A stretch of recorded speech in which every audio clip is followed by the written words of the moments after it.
Emma Duncan from The Economist. Could you talk to us a bit about how you see the different strands of policy within the Pakistani state towards the various extremist groups in the country, how those policies may differ? Pakistan has, for several decades now, patronized various terrorist organizations. The best example is Lashkar-e-Taiba. A second good example is the Afghan Taliban.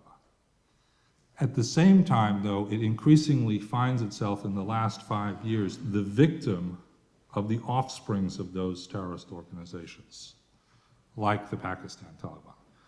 The Pakistani Inter-Services Intelligence Directorate is today at war with parts of the Frankenstein it helped to create, while it continues to patronize parts of it. Now, to the American way of thinking, the answer to the issue, and what we continually try to say to General Kayani is, if you don't take on the whole thing, you will sooner or later be engulfed by it. But General Kayani's response is much different. He says, if I take on the whole thing, you're right, I might be engulfed by it.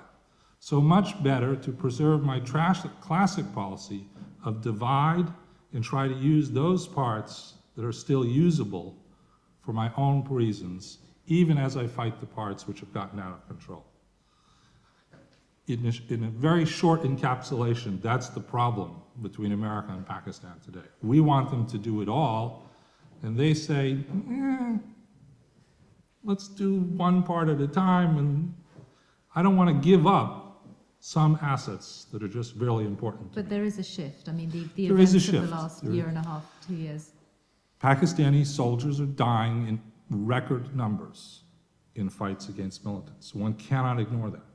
Sorry, is it just then a different tactical approach to the same problem, or is Kayani really saying that because he wants to keep bits of it alive in order to use it against the Indians? Oh, he certainly wants to keep parts of it are still seen as very valuable assets. Lashkar-e-Taiba is clearly still a valuable asset.